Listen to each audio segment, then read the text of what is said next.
గుంతకల్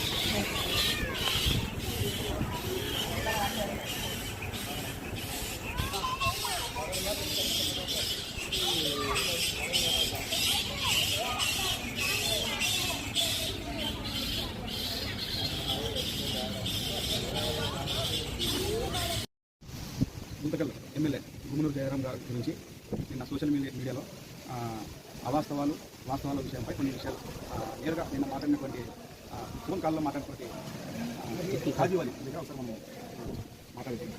నమస్కారం. నేను ఎమ్మెల్యేగా మాట్లాడినాము వాస్తవమే, డెవలప్ కోసం మాట్లాడేది వాస్తవమే. నేను ఏదేదో దాంట్లో దీనిలో పెట్టుకొని ఏదేదో తీసుకున్నారు వైఎస్ఆర్, మనకేం సంబంధం లేదు. మాట్లాడిన వాస్తవమే, డబ్బులు ఇస్తానని వాస్తవమే, దాన్ని పెట్టించింది కానీ వాస్తవమే. మళ్ళీ వచ్చి దాని డెవలప్ కూడా మాట్లాడినాం.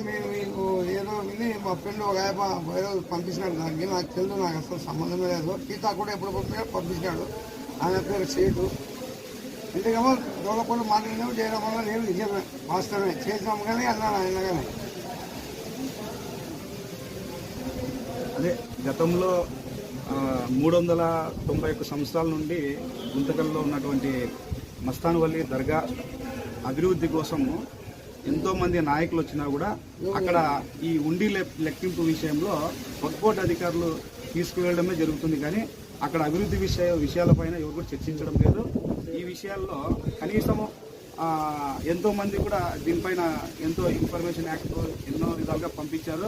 వక్ఫ్ బోర్డు అధికారులు తెలపలేదనేది ఒక వాస్తవం ఉంది. ఈ విషయంపైనే ముస్లిం సోదరులందరూ కూడా ఎమ్మెల్యే దగ్గర చర్చించడం జరిగినట్లు సమాచారం ఉంది. అయితే వారు కూడా అక్కడ ఉన్నటువంటి 60% ఉన్నటువంటి అమౌంట్ అభివృద్ధి కోసము ఇక్కడ పెట్టండి, 40% ఉన్నటువంటి మీరు వక్ఫ్ బోర్డు వాళ్ళు హ్యాండ్ ఓవర్ చేసుకోండి అన్నట్టు వైరల్ అవుతుంది అది. అయితే ఆ విషయంలో ఎమ్మెల్యే గారు కూడా కొంచెం అభివృద్ధి కోసమే మాట్లాడినట్టు కొంచెం తెలుస్తుంది.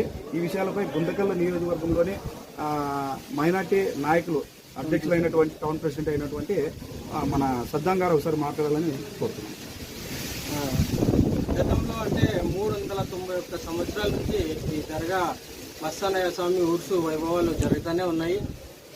గతంలో నుంచే ప్రతి సంవత్సరం డెవలప్ అవుతూ ఇక్కడికి చేరింది. కానీ వాస్తవానికి ఏమంటే మన దర్గాని ఒక 14 ఏళ్ళ నుంచి వక్ఫ్ బోర్డు వాళ్ళు తన స్వాధీనంలో చేసుకుని దాని డబ్బులు తీసుకెళ్లడం అయితే జరుగుతుంది, అది వాస్తవమే. కానీ వాళ్ళు 14 ఏళ్ళ నుంచి తీసుకుపోతున్నారు, కానీ దానికి ఎటువంటి అభివృద్ధి చేయలేకపోతున్నారు. అదే విషయమై మనము జయరాం అన్న దగ్గరికి వెళ్ళి, అన్న మాకు ఈ దర్గా డెవలప్మెంట్ కావాలని అడగడం వాస్తవమే. అన్న దానికి స్పందించి వక్ఫ్ బోర్డు వాళ్ళతో నేను మాట్లాడి దర్గాకి డెవలప్మెంట్కి అమౌంట్ శాంక్షన్ చేపిస్తానన్న కూడా వాస్తవమే. అంతేగాక ఒక మెయిన్ పాయింట్ ఏమంటే ఈ ఆడియో కాల్ తిప్పి అదే చెప్తున్నారంటే 60-40 అని పట్టుకుని ఎలాడుతున్నారు. ఆ 60-40 అన్న ఏమన్నాడు అనేది వాస్తవం మీరు అడుగుతున్నారు కాబట్టి చెప్తున్నా. అన్న ఏమంటున్నాడు, 40% ఏమన్నా ఉంటే మీరు వక్ఫ్ బోర్డు వాళ్ళు తీసుకెళ్ళి వెళ్ళండి అయ్యా, 60% ఇలా దర్గాలో పెట్టి దర్గా డెవలప్మెంట్ చేయండి అని అన్నాడు. కానీ తన ఇంటి కోసమే మనలే.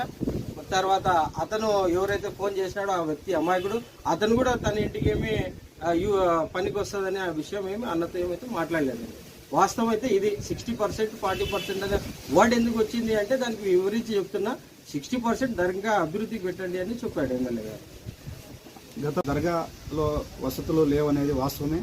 అక్కడ ఉన్నటువంటి ఎన్నో సార్లు కూడా ఈ కథనాలు కూడా గతంలో వచ్చాయి. ఈ విషయాలపై వక్ఫ్ బోర్డు అధికారులు ఊరినే చుట్టపుచ్చూడు మాదిరిగా రావడము, అక్కడ ఉండి లెక్కింపు రోజు వచ్చి వెళ్ళడమే జరుగుతుంది.